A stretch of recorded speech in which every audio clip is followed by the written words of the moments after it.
ভাই দুইটা সিঙ্গারা দেন, কালকে টাকা দিয়ে দিমুনে।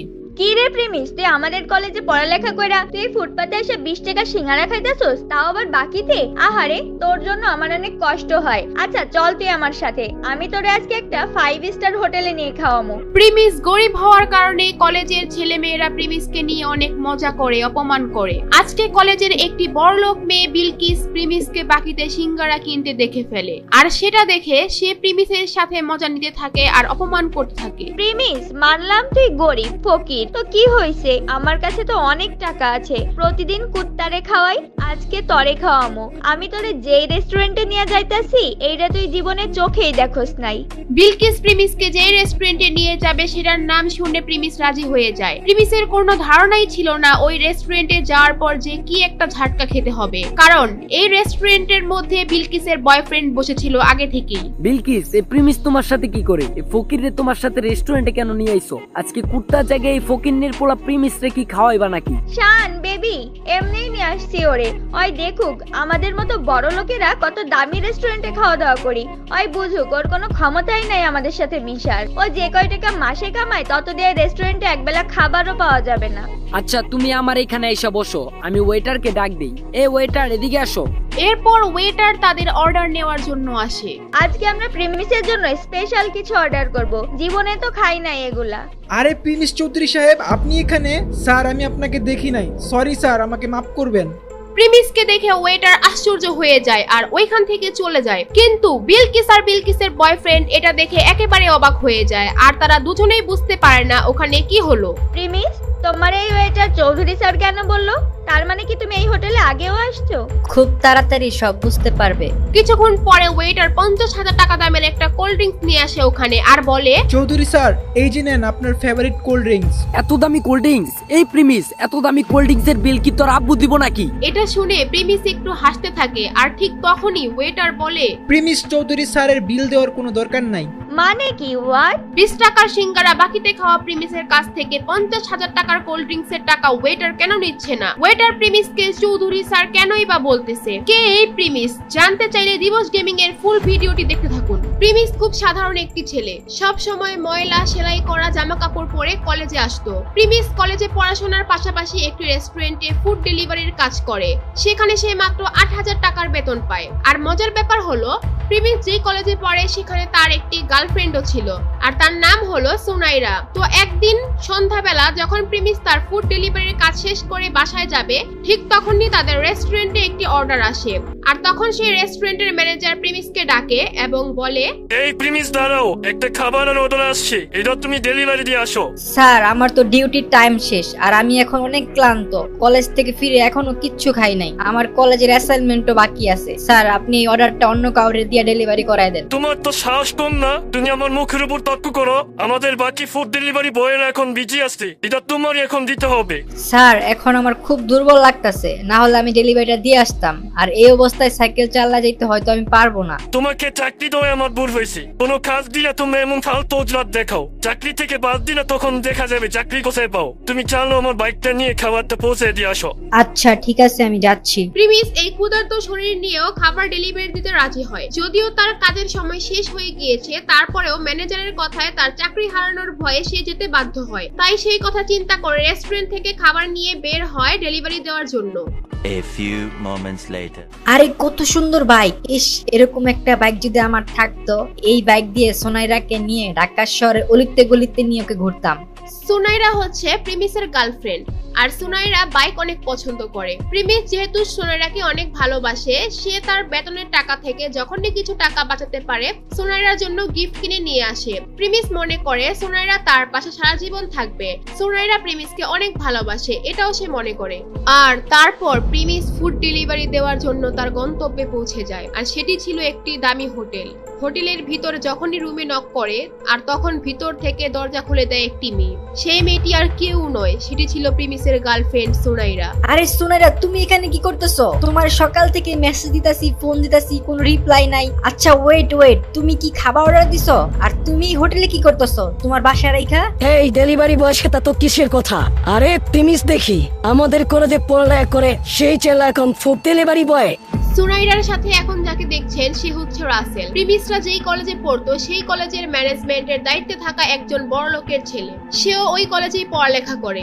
সুনাইরা, তুমি এখানে কি করতেছো ওর সাথে? তুমি আমার মেসেজে রিপ্লাই দিচ্ছ না, ফোন ধরতেছো না, আর এখন তুমি এখানে বসে আছো ওর সাথে। সুনাইরার তখন আর কিছু লুকানোর থাকে না, তাই সুনাইরা বলে, তোর সাথে আমার ব্রেকআপ। তোর মতো ফকুন্নি ছেলেদের সাথে ওদিন রিলেশন করছি, এটা তোর ভাগ্য।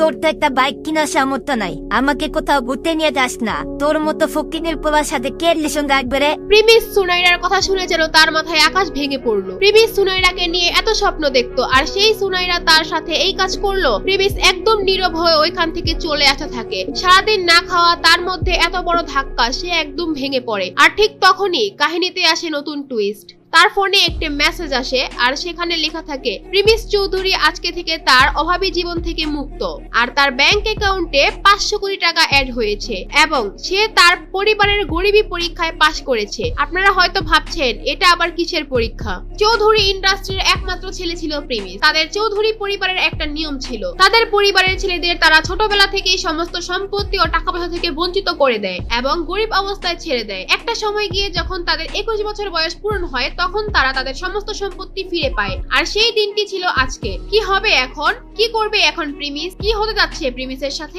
আমি এখানে ভিক্ষা করতে আসি নাই, আমি এখানে টাকা তুলতে আসছি। তোর মতো ফকিনি রাখবে এ ব্যাংকে টাকা? তুই জানোস এ ব্যাংকে টাকা রাখতে হলে মিনিমাম 1 কোটি টাকার মতো টাকা রাখতে হয়। নোংরা ময়লা ছেঁড়া জামা কাপড় পরে থাকা সেই ছেলে প্রিমিস এখন 500 কোটি টাকার মালিক। কলেজে যে ছেলেটাকে সবাই গরিব ফকিন্নি বলে অপমান করত, সেই ছেলের আসল পরিচয় জানলে কি হবে কলেজের ছেলে মেয়েদের? চৌধুরী পরিবারের ছোট ছেলে প্রিমিস তাদের পরিবারের গরিবী পরীক্ষায় পাশ করে এখন তার অ্যাকাউন্টে 500 কোটি টাকা পায়। আর সেই টাকাগুলো জমা ছিল ঢাকা শহরের একটি নামি দামি ব্যাংকে, যেখানে শুধু বড় লোকেরাই টাকা জমা রাখতে পারত। প্রিমিস যখন তার টাকা তুলতে ওই ব্যাংকে ঢুকতে যাবে, ঠিক সেই সময় একটা মেয়ের সাথে ধাক্কা খায়। আর ঠিক তখনই সরি ম্যাম, আমি আসলে দেখি নাই। কি রে, তুই কানা নাকি? চোখে দেখোস না? আর ওয়েট, এখানে কি করস? এইটা ব্যাংক, এখানে দান খয়রাত করা হয় না। ভিক্ষা করার জন্য রাস্তাঘাট আছে, ওইখানে যা। এই ব্যাংকের মধ্যে কি? ম্যাডাম, আপনার কোথাও ভুল হচ্ছে। আমি এখানে ভিক্ষা করতে আসি নাই, আমি এখানে টাকা তুলতে আসছি। তোর মতো ফকিনি রাখবে এ ব্যাংকে টাকা? তুই জানোস এ ব্যাংকে টাকা রাখতে হলে মিনিমাম 1 কোটি টাকার মতো টাকা রাখতে হয়, আর না হলে এ ব্যাংকে টাকা রাখতে পারে না। আরে আমি তোর মতো ফকিনির সাথে কেন কথা বলছি? সিকিউরিটি। মেয়েটি সিকিউরিটি বলে চিল্লাতে থাকে। আর ঠিক তখনই ওইখানে হাজির হয় ব্যাংকের ম্যানেজার ইয়াসমিন। ম্যাডাম, কি হয়েছে আমাকে খুলে বলুন। আপনাদের ব্যাংকে কি এখন আপনারা বস্তির পোলাবেনদেরকেও কি টাকা রাখার পারমিশন দিচ্ছেন? এদের মতো ফকির মিসকিনরা এই ব্যাংকে কিভাবে ঢুকে? আমি আপনাদের ব্যাংকের নামে রিপোর্ট করে দিব। Madam, we are very sorry. এমনটা আর হবে না ম্যাডাম, এইবারের মতো কিছু মনে করেন না, আমরা বিষয়টা মাথায় রাখবো। ব্যাংকের ম্যানেজার কোনো কিছু না জিজ্ঞেস করেই মেয়েটিকে সরি বলে, কারণ মেয়েটি ছিল একটি প্রভাবশালী ব্যক্তির মেয়ে। এই ব্যাংকে তাদের অনেক লেনদেন হয়, তাই কিছু না জিজ্ঞেস করেই সে মেয়েটিকে সরি বলে এবং তাকে গাড়ি পর্যন্ত পৌঁছে দিতে যায়। আর এইদিকে প্রিমিস ঢুকে পড়ে ব্যাংকের মধ্যে। ব্যাংকে ঢুকে সে এদিক সেদিক ঘুরতে থাকে। সে আগে কখনো ব্যাংকে আসেনি, তাই সে কিছুই বুঝে উঠতে পারে না। আর এইদিকে ব্যাংকের ম্যানেজার ইয়াসমিন ব্যাংকে ঢুকে প্রিমিসকে খুঁজে থাকে তাকে বের করে দেওয়ার জন্য। সে চারদিকে সব জায়গায় খুঁজে থাকে, কিন্তু তাকে পায় না। সে মনে করে প্রিমিস ব্যাংক থেকে চলে গিয়েছে। আর ঠিক তখনই ইয়াসমিনের চোখ পড়ে ব্যাংকের ভিআইপি রুমের দিকে, যেখানে প্রিমিস হেঁটে ঢুকতেছিল। এটা দেখে ঠিক তখনই ম্যানেজার ইয়াসমিন বলে, এই ছেলে দাঁড়াও, দাঁড়াও। প্রিমিসকে দাঁড়াতে বলার পরেও প্রিমিস ওইখানে না দাঁড়িয়ে ভিআইপি রুমের ভিতরে ঢুকে যায় আর ভিতর থেকে দরজা লক করে দেয়। আর এইদিকে ম্যানেজার ইয়াসমিন ভয় পেয়ে যায়, কারণ ভিআইপি রুমে সবাই ঢোকার আগে ইয়াসমিনের পারমিশন নিয়ে তারপর ঢুকতে হয়। আর কেউ ঢোকার আগে ইয়াসমিন সেই ভিআইপি রুমে থাকা হেড ম্যানেজারকে কল দিয়ে বলে দেয়, কিন্তু প্রিমিস তো কিছু না জিজ্ঞেস করে সেই রুমের ভিতর ঢুকে পড়ে। তাই ইয়াসমিন খুব টেনশনে পড়ে যায়। আর এইদিকে প্রিমিস ভিআইপি রুমে ঢোকার কারণে হেড ম্যানেজার বলে, এই আপনি কি চান এখানে তো কেউ পারমিশন ছাড়া আসতে পারে না, আপনি কিভাবে আসলেন? আমি আমার টাকা তুলতে আসছি এখানে। আপনি টাকা তুলতে আসছেন, আপনার কাছে কোনো চেক বই আছে? না, আমার কাছে কোনো চেক বই নাই। চেক বই নাই, তাহলে কোনো কার্ড আছে আমাদের ব্যাংকে, ভিআইপি কার্ড বা ভিসা কার্ড? না স্যার, আমার কাছে কোনো ভিসা কার্ড বা ব্যাংকের ভিআইপি কার্ড এগুলা কিচ্ছু নেই। তাইলে আমরা আপনাকে কোনো টাকা পয়সা দিতে পারবো না। আপনি সোজা গিয়ে দরজা খুলে এখান থেকে চলে যান। এখানে আমরা মস্করা করতে বসি নাই। আপনি এখান থেকে যান এখন। না, আমি আমার টাকা না নিয়ে আমি এখান থেকে যাব না। আরে একবার বললাম না কার্ড আর চেক বই ছাড়া টাকা উঠানো যাবে না। আর আপনার অ্যাকাউন্টে টাকা থাকি তো আপনি টাকা উঠাইবেন। আমার অ্যাকাউন্টে টাকা আছে বলেই তো আমি এখানে আসছি। দেখ ভাই, সকাল সকাল মাথাটা নষ্ট করিস না, নাইলে সিকিউরিটি গার্ডরে দিয়ে মার খাওয়া তারপর ব্যাংক থেকে বাইর করুন। প্রিমিস এটা শুনে ঘাবড়িয়ে যায় আর ওইদিকে হেড ম্যানেজার একদম রেগে যায়। কিন্তু প্রিমিস তো মিথ্যা কথা বলছিল না। প্রিমিসের কাছে কার্ড আর চেক বই ছিল না, কিন্তু তার মানে তো এই না যে প্রিমিস চৌধুরী পরিবারের ছেলে না। হেড ম্যানেজার যখনই সিকিউরিটি গার্ডকে ফোন দিয়ে যাবে ঠিক তখনই প্রিমিসের মাথায় একটা বুদ্ধি আসে আর সে বলে, ফিঙ্গারপ্রিন্ট। ফিঙ্গারপ্রিন্ট? কিসের ফিঙ্গারপ্রিন্ট? আরে আপনি বললেন না যে কার্ড চেক বই লাগবে, আমার কাছে কার্ড নাই কিন্তু ফিঙ্গারপ্রিন্ট আছে। আর আমি জানি আপনাদের এইখানে ফিঙ্গারপ্রিন্ট দিয়ে টাকা তোলা যায়। ফিঙ্গারপ্রিন্টের কথা বলার পর প্রিমিস একটা বড় নিঃশ্বাস নেয় আর হেড ম্যানেজার ভাবে থাকে ফিঙ্গারপ্রিন্টের কথা ও কিভাবে জানে। তুমি তাহলে ফিঙ্গারপ্রিন্ট ইউজ করতে চাও? হ্যাঁ, আমি ফিঙ্গারপ্রিন্ট ব্যবহার করতে চাই। হেড ম্যানেজার এটা শোনার পর আরো কনফিউজড হয়ে যায় আর ভাবে ওকে একটা চান্স দেওয়া যায়। আর তারপর ম্যানেজার ফিঙ্গারপ্রিন্টের মেশিন টেবিলের উপর রেখে বলে, এই ছেলে, এখানে ফিঙ্গারপ্রিন্টের মেশিন রাখা আছে, চুপচাপ তুমি মেশিনের মধ্যে তোমার হাতের আঙুলটা বসাও। তারপর প্রিমিস তার হাতের আঙুল ওই মেশিনের মধ্যে চাপ দিয়ে ধরে রাখে। কিছুক্ষণ পর মেশিনে দেখা যায় তার ফিঙ্গারপ্রিন্ট ম্যাচ করছে না। তোমার হাতের ফিঙ্গারপ্রিন্ট তো ম্যাচ করতেছে না। দেখছো, আমি তোমাকে আগেই বলছিলাম এই ব্যাংকে তোমার কোনো অ্যাকাউন্ট নাই। এটা বলার পর ম্যানেজার প্রিমিসের দিকে এমন ভাবে তাকিয়ে থাকে যেন প্রিমিস কোনো বড় অপরাধী। এরপর ম্যানেজার ভাবে প্রিমিস হয়তো বড় কোনো ক্রিমিনাল হতে পারে, হয়তো তার পকেটে কোনো অস্ত্র থাকতে পারে। এটা ভেবে সে তার পকেট থেকে ফোন বের করে পুলিশকে ফোন দেওয়ার জন্য 999-এ কল দিতে যাবে।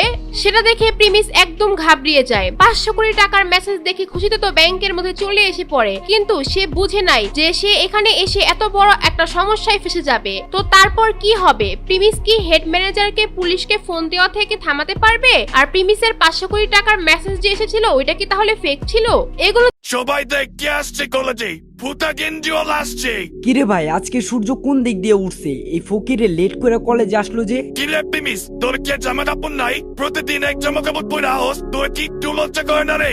কলেজে তো কত মেয়েরা আসে, একটুখানি তো শরম কর। প্রিমিস সকাল সকাল ঘুম থেকে উঠে শহরের সবচেয়ে বড় ব্যাংকে গিয়েছিল, তাই সেখান থেকে ব্যাংকের কাজ শেষ করে আসতে আসতে কলেজে লেট করে ফেলে। প্রিমিস কখনো কলেজে দেরি করে আসে না, তবে আজকে যেভাবে তাকে তার জামা কাপড় নিয়ে অপমান করলো সেটা তারা প্রতিদিন করে থাকে। তাই প্রিমিস কিছু না মনে করে সে তার বেস্ট ফ্রেন্ড দিবসের সাথে গিয়ে বসে। আর এরপর ঠিক তখনই ওইখানে আসে প্রিমিসের গার্লফ্রেন্ড সুনাইরা, আর তার সাথে থাকে সুনাইরার বয়ফ্রেন্ড রাসেল। যদিও সুনাইরা এখন প্রিমিসের গার্লফ্রেন্ড না, কারণ গতকালকেই তাদের ব্রেকআপ হয়েছে। আর তাই রাসেল আর সুনাইরাকে একসাথে দেখে প্রিমিসের বন্ধু দিবস বলে, আরে ভাই প্রিমিস, কি হইতাছে এগুলা? সুনাইরা রাসেল একসাথে কি করে? তোদের মধ্যে আবার কিছু হইছে নাকি? আরে ভাই হইতে দে, যা হওয়ার হইতে দে। প্রিমিসের এই ব্যাপারটা নিয়ে কারো সাথে কিছু বলার ইচ্ছে করছিল না। আরে ভাই, তুই তো জানোস এই রাসেল কত খারাপ পোলা, কিভাবে মেয়েদেরকে ফাঁসায়। এই পর্যন্ত কলেজের 5টা মেয়ের সাথে প্রেম করছে, আর সুনাইরা হলো 6 নাম্বার। দিবসের কথা শুনে প্রিমিস দিবসের দিকে মন খারাপ করে তাকায়। দিবস মনে করে প্রিমিস হয়তো তার কথা শুনে কষ্ট পেয়েছে, কিন্তু সাথে সাথেই প্রিমিস একটু মুচকি হাসি দিয়ে বলে, আরে কোনো সমস্যা নাই বন্ধু, সবারই নিজ নিজ একটা জীবন আছে, ওর যা মন চায় ওরে করতে দে। আর এটা বলতে বলতে প্রিমিস সুনাইরার দিকে তাকায়। আর এদিকে রাসেল আর সুনাইরা প্রিমিসকে চেতানোর জন্য অনেক চেষ্টা করে। প্রিমিসের এখন যা টাকা সম্পত্তি আছে, প্রিমিস চাইলেই রাসেল আর রাসেলের বাবার সমস্ত সম্পত্তি 1 মিনিটেই কিনে নিতে পারে, কিন্তু প্রিমিস কোনো কথা না বলে সব চুপচাপ দেখছিল। কিছুক্ষণ পর সুনাইরা তার মোবাইলের কভার খুলে প্রিমিসের মুখে ছুঁড়ে মারে আর বলে, যেহেতু তোর সাথে আমার ব্রেকআপ হয়ে গেছে, আমি চাই না তোর দেওয়া ফালতু বেকার জিনিস আমার কাছে রাখতে। এর চেয়ে বড় তোর জিনিস তোর কাছে রেখা দে। প্রিমিস সুনাইরাকে কিছুই বলে না আর সেই কভারটা টেবিলের উপর উঠিয়ে রাখে। বেবি, তোমার মোবাইলের কভার গিফট করছে? মোবাইলের কভার আবার কেউ কাউরে গিফট করে নাকি? বেবি, কথা হচ্ছে যার মোবাইল কিনে দেওয়ার মতো সামর্থ্য নাই সে তো মোবাইলের কভারই গিফট দিব, তাই না? আরে বেবি, কোনো সমস্যা নাই, আমি আজকে তোমার একটা নতুন ফোন কিনা দেবো। প্রিমিসের তখন মনে চাচ্ছিল জোরে জোরে চিল্লিয়ে হাসতে, কিন্তু সে নিজেকে কন্ট্রোলে রাখে। আর এদিকে সুনাইরা আর রাসেল প্রিমিসকে চেতানোর জন্য চেষ্টা করেই যাচ্ছে, কিন্তু প্রিমিস সেটা বুঝতে পারে এটা তারা ইচ্ছে করে করছে। প্রিমিসের নিজের জন্য কোনো কষ্ট হচ্ছিল না, কিন্তু সুনাইরার জন্য তার আফসোস হচ্ছিল। সুনাইরা যদি আর 2-1 দিন ধৈর্য ধরতো তাহলে প্রিমিস তার জন্য একটা মোবাইলের পুরো দোকান কিনে দিতে পারতো। ভাই এইসব কি হইতাছে? তোর সামনে এত কিছু হইতাছে, তুই মুখ বুঝে বসে রইছ। তোর কি একটু রাগ হইতাছে না?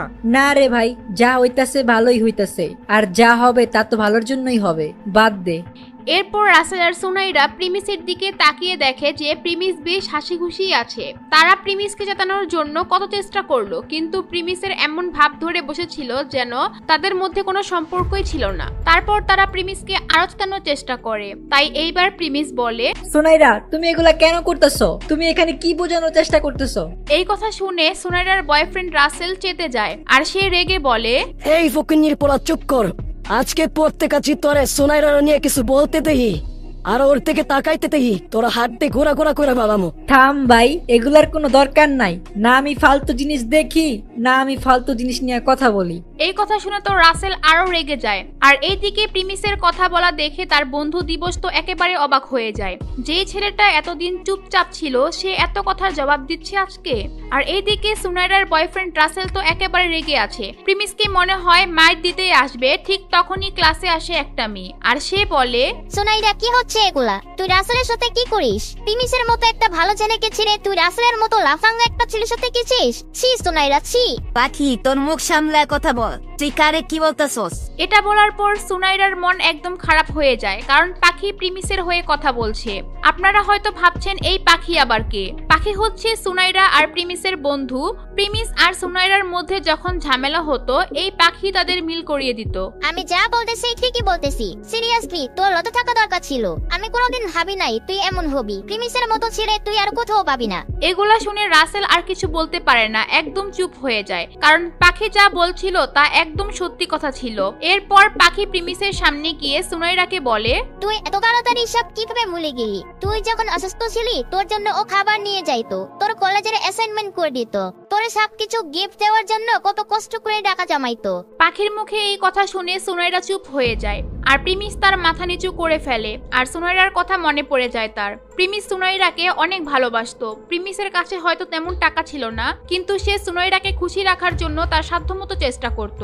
একটু আগে প্রিমিসের মুখে যে কাভারটা সুনাইরা ছুঁড়ে মেরেছিল, এই কাভারটা কিনে দেওয়ার জন্য প্রিমিস ওভারটাইম কাজ করে, তারপর তাকে কিনে দিয়েছিল। প্রিমিস এগুলা ভাবতে থাকে, আর ঠিক তখনই তার মোবাইলে একটি আননোন নাম্বার থেকে কল আসে। সেই কলটি ধরার জন্য প্রিমিস ক্লাস থেকে বাইরে চলে যায়, আর সেখানে গিয়ে যখন সে কলটা রিসিভ করে, অপর পাশ থেকে একজন বলে, অনেক হয়েছে প্রিমিস বাবা, এবার তুমি বাসায় চলে আসো। প্রিমিসের ফোনে একটি আননোন নাম্বার থেকে কল আসে, আর প্রিমিস যখন ফোনটি রিসিভ করে তখন অপর পাশ থেকে একজন বৃদ্ধ লোক কথা বলে। প্রিমিস এই বৃদ্ধ লোকের গলার আওয়াজ শুনেই তাকে চিনে ফেলে, এবং তার গলার আওয়াজ শুনে তার চোখ দিয়ে পানি চলে আসে। আপনারা হয়তো ভাবছেন কে এই লোক যার গলার আওয়াজ শুনে প্রিমিস কেঁদে দিয়েছে? ইনি হচ্ছেন প্রিমিসের বাবা। এরপর প্রিমিসের বাবার সাথে প্রিমিসের কি কথা হয় চলুন দেখে আসি। হ্যালো আব্বু, কেমন আছেন আপনি? এই তো আলহামদুলিল্লাহ ভালো, কিন্তু বাবা তোমার ছাড়া আমরা ভালো নাই, তুমি বাসায় চলে আসো।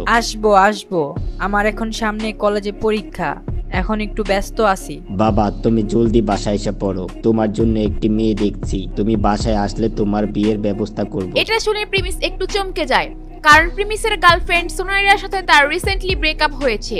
প্রিমিস সুনাইরাকে এখনো ভুলতে পারেনি। সুনাইরার জন্য তার কোথাও না কোথাও হয়তো মনে কষ্ট জমা আছে।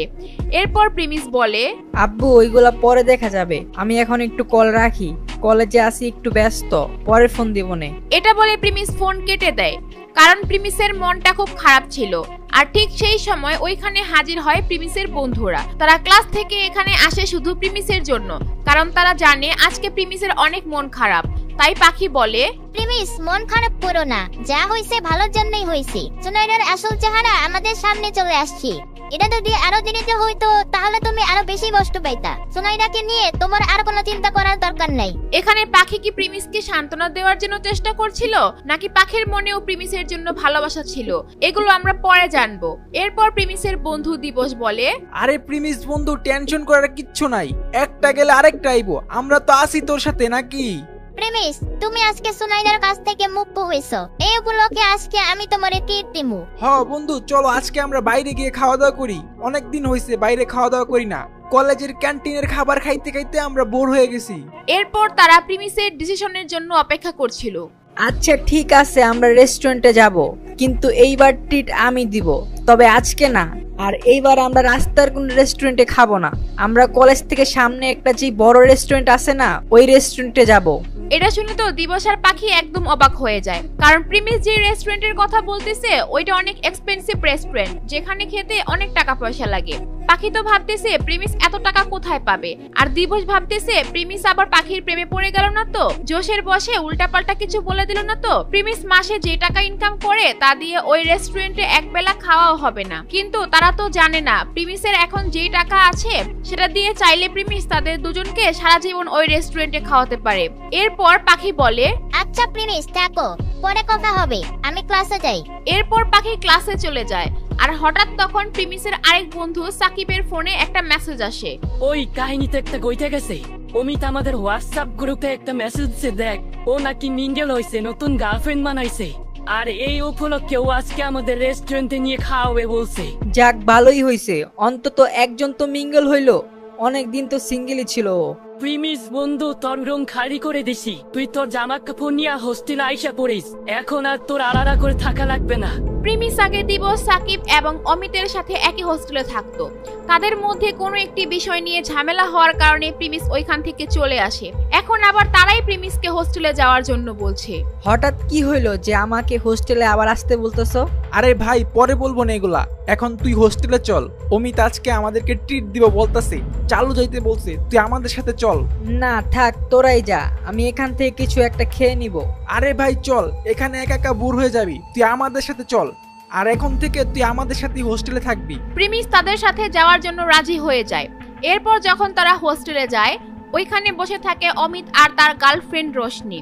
এরপর অমিত তার গার্লফ্রেন্ডের সাথে সবার পরিচয় করিয়ে দেয়। বন্ধুরা, এই যে ও হচ্ছে রোশনি, আমার গার্লফ্রেন্ড, আর রোশনি এরা হচ্ছে আমার বন্ধু সাকিব, প্রিমিস আর দিবস, আমরা একসাথে হোস্টেলে থাকি। এরপর রোশনি সবাইকে হাই বলে, আর ঠিক তখনই ফোনে কল আসে কোয়েলের। আপনারা জানলে অবাক হবেন, এই কোয়েলের সাথে আবার প্রিমিসের একটি কাহিনী আছে, যেটা সামনে আসলে হয়তো অমিত আর অমিতের গার্লফ্রেন্ডের সম্পর্ক নষ্ট হয়ে যেতে পারে, আর সেগুলো আপনারা একটু পর জানতে পারবেন। দোস্ত, আজকে আমরা একসাথে লাঞ্চ করব, রোশনির বন্ধুরাও আসবে আজকে, তোদের কাউকে ইনভাইট করা থাকলে ইনভাইট কর। প্রিমিস তুই চাইলে সুনাইরাও আনতে পারোস। অমিত, আমি আর সুনাইরা এখন একসাথে নাই, ওর সাথে আমার ব্রেকআপ হয়ে গেছে। আয় হাই, কেমনে কি, কবে হইলো এগুলা? আমি তো কিছুই জানলাম না। আরে ভাই বাদ দে না এগুলা, এখন আমি তোরে পরে বলুম নে। এরপর তখন রোশনি অমিতকে বলে তার কিছু কথা আছে, তাকে নিয়ে যেন একটু বাইরে যায় আলাদা করে কথা বলার জন্য। তারপর তারা দুইজন বাইরে চলে যায়। আরে বেবি, কিছু হইছে নাকি? তুমি হঠাৎ বাইরে নিয়ে আসলা যে? আচ্ছা, এরা তোমার বন্ধু হয়? এদের চেহারা দেখছো কেমন? প্রিমিসের চেহারা যাই একটু ভালো, কিন্তু ওর ড্রেস দেখেই মনে হইতেছে ও একটা ফকির। তো এরকম লোকদের সাথে কিভাবে আমি আমার ফ্রেন্ডের সাথে দেখা করাই বলো? আরে বেবি, আমরা তো শুধু খাওয়া দাওয়া করতে যাবো, এইটুকুই ব্যাস, আর তো কিছু না। অমিত, তুমি একটা বলদ, আমার বান্ধবীরা এত দূর থেকে আসবো, তারা কি শুধু খাওয়ার জন্য আসবো? আমি ওদেরকে বলছি অমিতের বন্ধুরা আসবে, তার জন্য ওরা রাজি হয়েছে। ওরা তো ভাবতেছে অমিত এত সুন্দর, অমিতের বন্ধুরা হয়তো সুন্দর হবে। ওরা যদি আইসা দেখে এই অবস্থা, তখন কি হবে? এর চেয়ে ভালো আমি লাঞ্চ ক্যান্সেল করে দিই। আরে বেবি, সরি, এইবারের মতো চলো, সবাইকে ইনভাইট করে ফেলছি না, এখন যদি ক্যান্সেল করি কেমন দেখা যায় না?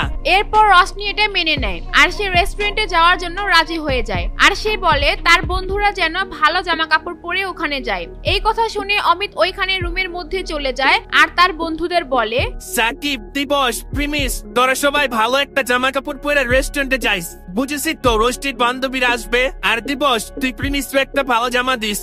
প্রিমিসের এইরকম অপমানজনক কথা শুনতে শুনতে অভ্যাস হয়ে গেছে, তাই সে ওখানে চুপচাপ কথা শুনছিল। প্রিমিসের বন্ধুরা যদি প্রিমিসের আসল পরিচয় জানতো, তাহলে কি এই কথাগুলো বলার সুযোগ পেত? কখনোই না।